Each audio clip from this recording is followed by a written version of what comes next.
একলা জীবন একলা মরণ, একলা চলতে কিসের ভয়।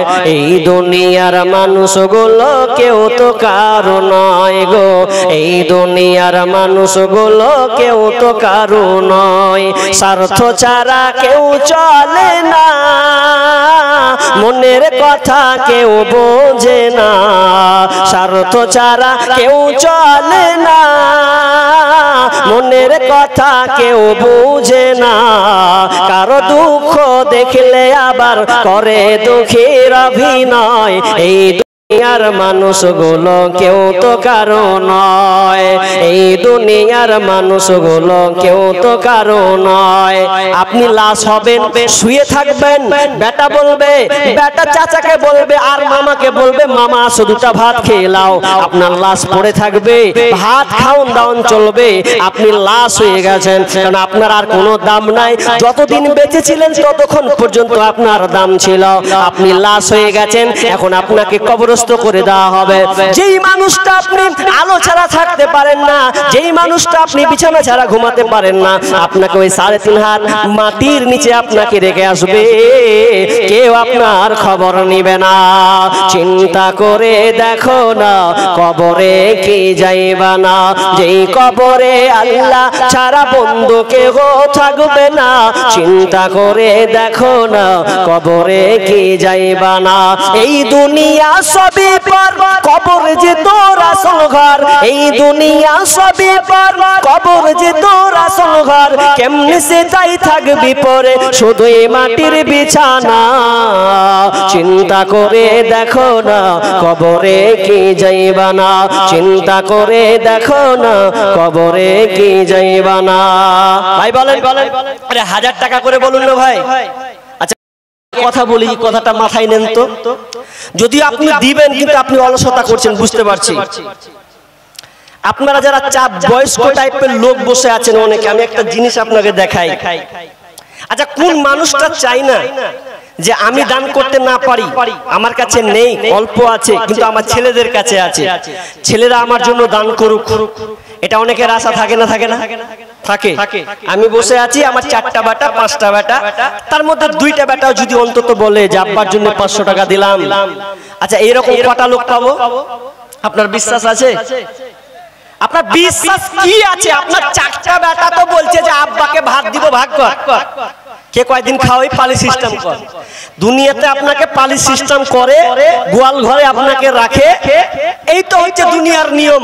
তো আপনি নিজের জন্য যদি চিন্তা চেতনা না নিয়ে আসেন, একজন বুড়ি মা, কথাটা মনে পড়ল বহুদিন আগে, কয়েক 2 বছর আগে মনে হয় বলেছি কথাটা।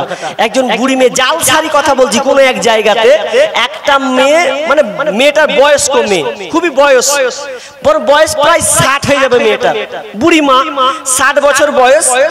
রুমালটাকে নিয়েছে, রুমালকে নিয়ে কানের, নাকের, হাতের বালা সবকিছু খুলে দিয়ে বলছে যে লেন মৌলানা, যা আছে লেন। মৌলানা বলছে, বক্তা সাহেব বলছে যে কি ব্যাপার, সবই দিয়ে দিলে বেটা বেটি নেই? বলছে আছে, সবই আছে। সব যে দিয়ে দিলেন, বেটা বেটি নিবে না? উত্তর কি দিয়েছেন জানেন? বলছে শুনেন, আমি যে কানের দিলাম গোল্লাপাড়া থেকে 800 টাকা আর 200 টাকা আদায় করতে পারলেন? হ্যাঁ, আপনার হাতে দিয়ে পাঠিয়েছে, কেমন করে হবে? আল্লাহুম্মা সাল্লি আলা মুহাম্মাদ ওয়া আলা বারাকাল্লাহ, আমিন সুম্মা আমিন। তো ওই মেয়েটা বলছে যে আপনি সবই দিয়ে দিলেন, তো বাড়িতে ছেলে আছে, মেয়ে আছে? সবই আছে, মেয়েও আছে, বেটাও আছে, সবাই আছে, কিন্তু মালা কেন দিলাম, হাতের বালা কেন দিলাম, কানের দুল কেন দিলাম? শুনে নাও মৌলভী সাহেব, আমার বয়স এখন 60, আমার বয়স 60, তার মানে আমি আর কিছুদিন পরে মারা যাব, তার গ্যারান্টি নাই। অতএব আমার মনে হলো আমি আর পৃথিবীতে থাকবো না, আমার স্বামীও নাই, আর আমি এখন একা। তবে শুনে নাও, আমার ছেলে মেয়েরা আছে, আমি ছেলেদেরকে জায়গা দিয়েছি, বাড়ি করে দিয়েছি, মেয়েদেরকে সোনা কানের সব কিছু বানিয়ে দিয়েছে, কিন্তু আমার পার্সোনাল হচ্ছে এটা আমার কানের, কারণ এই কানটা আমার মা বানিয়ে দিয়েছে। এই যে গলার হারটা দেখছো, আমার আব্বা আমাকে বানিয়ে দিয়েছে। আর যে দেখতে পাচ্ছ হাতের বালা, এই হাতের বালাটা আমার স্বামী আমাকে বানিয়ে দিয়েছে। আমি এই জিনিসটা কাউকে দুনিয়ার দিলাম না। এই জন্য যদি আমি আমার হাতের বালাটাকে যদি আমি দিয়ে দিই, আমার মেয়েরা ব্যবহার করবে, আর অন্য কিছু কাজে লাগিয়ে দেবে, আমার কোনো কাজে আসবে না। অতএব আমি এগুলোকে দিলাম, আল্লাহকে দিলাম। আমার স্বামী মহব্বত করে আমার হাতের বালা বানিয়ে দিয়েছেন। এই হাতের বালা আমি দুনিয়ার কাউকে দিতে চাই না। আমার স্বামীর হাতের বালা আমি 30 বছর পরলাম, 35 বছর ইউজ করলাম, আমি আর বাজবো না। আমার আব্বা আমাকে কানে গলাহার বানিয়ে দিয়েছে, মা আমাকে কানে দুল বানিয়ে দিয়েছে, এগুলো সব আমি আল্লাহর রাস্তায় দিয়ে দিলাম। কেন দিলাম শুনে লাও। আমি তো আর বাজবো না, কবরে চলে যাব, কিন্তু আমি আল্লাহকে সেদিনকে বলবো, আল্লাহ আমি যে অমুক মাদ্রাসায় অমুক মসজিদে গলার হার দিয়েছিলাম, হাতের বালা দিয়েছিলাম, এগুলো সব আল্লাহ তুমি আমাকে ফেরত দাও। এটা আমার স্বামীর গিফট করা জিনিস, স্বামীর জিনিস আমি আবার কবরে আমি মরার পরে আবার যেন পড়তে পাই, আমার স্বামীর ভালোবাসা জিনিস যেন পড়তে পায়, আমার আব্বার গলা হার কেন যেন পড়তে পায়, আমার কানে মায়ের দেওয়া দুলখান যেন পড়তে পায়। এই জন্য আমি আমার দুনিয়ার বেটা বেটিকে দিলাম না, এগুলো স্বয়ং আমি আল্লাহ রাস্তায় দিয়ে দিলাম। আবার মরার পরে আমি আবার যেন সাজসজ্জা করে আমি যেন আবার সুন্দরভাবে থাকতে পারি। মেয়েটার কি বয়স্ক মেয়ের কি চিন্তা চেতনা, আর আমাদের কি গিয়ার চলছে, যা হয় হবে, বেটা বেটি লুটে লেগা। তো লুটে লেগাতে একটা কথা বলি আপনাকে, আমাদের ওইদিকে বেটা তো সবচেয়ে আওয়ারা জিন্দেগি পার করছে, চুলগলা করেছে একদম লাল, এরকম উঠে আছে, বাপের টাকার অভাব নেই, বেটাকে দিয়েছে কি বুলেট গাড়ি, বুলেট, জায়গা জমির অভাব নেই, মাথার চুল লম্বা, আপনার এদিকে চুল লম্বা চুল আছে লাল, উদাহরণটা কি লাল চুল, ওদের কালারিং চুলটা কার সঙ্গে যে মিলাবেন, এখানে কি আছে কিছু নেই, মিলাবেন কি দিয়ে? তো লাল চুল গোটে লাগে কেমন জানেন, যখন শীতের সময় আসে, ঠান্ডার সময় সামনে আসছে, আপনারা ছাগল পুষেন, ছাগলের নিচে কি দেন, চট দেন না, চট, আরে দেন না, কি দেন না, ও চট যখন দেন ছাগল বসে যেন ওরা ঠান্ডা যেন না লাগে।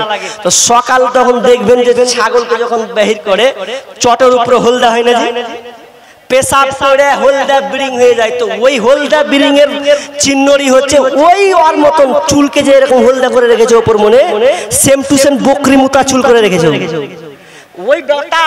আর বাপকে মরা বেশি দিন হয়নি, কিছুদিন মরেছে। তো ও আবার কোনদিন মাদ্রাসায় লাই কিছু লাই, নামাজ রোজা কিছু পড়ে না, বেটারাকে সবকিছু দিয়েছে আর ও মরে গেছে। ও কিরপন মরেছে, যে ও কিপন এবার মরেছে, কিছুদিন হলো বেটা মরা। আর ওই রাস্তা দিয়ে বুঝেছে, রাস্তা দিয়ে যেয়ে বলছে যে আচ্ছা খারাপ হয়তো হয় কোনটা খারাপ হচ্ছে জানেন, কবরস্থানের সামনে রোডের সাইডে কবরস্থান, ওখানে খারাপ হচ্ছে দেখছে যে এটা বেড়ি গেলা ধরিয়ে দি, হাজি লাজ শরম নাই, বাপকে মরা বেশি দিন হলো না, আর এই বেড়িটা ধরিয়ে দি। এই বেড়ি যখন ধরিয়ে দিলে বেড়ি ধরিয়ে দিয়া 2-4টা মানে চাপ দিলে, টান মারলে, মারার পরে এবার বুলেট গাড়িতে ও চাপবে। বুলেট গাড়ির আওয়াজ তো বুঝছেন, এবার বুলেট গাড়িতে যখন ও চাপছে, বিসমিল্লাহ মানে বিসমিল্লাহ তো জানে না, আর বিসমিল্লাহ কোনটা জোরে মারাটা ওটা, আর বিসমিল্লাহ। এবার জোরে যখন মেরেছে একটা জোরে গিয়ার এমন, আর বিড়ির স্টাইল, বিড়ি ধরেছে মাঝখানে লয়, যারা বিড়ি টানে দেখবেন স্টাইল, ওরা এদিকে নেবে না এদিকে নেবে, এইদিকে বিড়ি ধরেছে, আর এমন জোরে বুলেটের পিকআপ ইন করে যখন জোরে দিলে, একটা জোরে কত চলে আলো, আর আব্বার বাপের লাশ এখানে পড়ে আছে, এতে দুয়া দিয়াও চলে আলো আর বাপকে। এত টাকা ও কিরপন হালাত তো এরকমই হবে। বেটা যেমন করে যে, বা বেটা যদি ভালো না হয় ভাই, বেটাকে ভালো করে দিতে হবে। অনেকের মন চায় যে আমার ছেলে আজকের জন্য কিছু দান করুক, কটা আছে একটু দেখেছেন যে আমার ছেলে আমার চোখের সামনে 10 জন এসে দিল। জিন্দেগি তো আপনাকে দেখে না, তো মরার পরে তো আপনার আগে খোঁজ নেবে না। যদি বিশ্বাস না হয়, যারা মারা গেছে পরবর্তী গুলোকে আপনি নিজের খবর নেবেন। জি ভাই, নিজের জন্য কিছু করুন, আল্লাহকে দিন। অন্তত বলুন 500 টাকা করে বলুন ভাই, 1000 টাকা করে তো বলুন। জি পরিচয় দেয় মুসলিম, কিন্তু নামাজ কালাম পড়ে না, সকাল সন্ধ্যা পেট পুরে খায়, রোজা কিন্তু রাখে না, অর্থ সম্পদ সবই আছে, হস্ত পালন করে না, বছর শেষে জমা টাকার যাকাত আদায় করে না। মাশাআল্লাহ, 500 ভাই, আরে অতটি না পারবে, আমি 10,000 বলেছি বলে কি আপনারা হয়ে গেছেন নাকি? যে আমি কয়েকটা লোক দাবি করেছি, আপনার 1000 টাকা করে বলুন না। কোরআন হচ্ছে 30 পারা, 30 জন তো অন্তত বলুন, 1000 টাকা করে বলুন। আল্লাহর রাস্তায় বলুন যে আমার আব্বার জন্য দিলাম, মাশাআল্লাহ বাবার জন্য একজন ভাই 500 টাকা দিয়েছেন। আল্লাহুম্মা সাল্লি আলা মুবারিক আলাইহি। আল্লাহ তুমি দানকে কবুল করে নাও। আল্লাহ জানি না কবরস্থ হয়ে গেছে, আল্লাহ মারা গেছে নাকি বেঁচে আছে? বেঁচে আছে। আল্লাহ আল্লাহ তুমি তার পিতাকে সুস্থ দান করো, সহি সালামতে রাখিও, ভালো রাখিও। আল্লাহ অনেক সন্তান বাবার কথা মনে করেছে জীবন্ত দশায়, আল্লাহ তুমি দানকে কবুল করে নাও, তাদের সংসারকে সুশান্ত রাখিও, বালা মুসিবত দূর করে দিও, যতদিন থাকবে আল্লাহ তুমি হেফাজত রাখিও।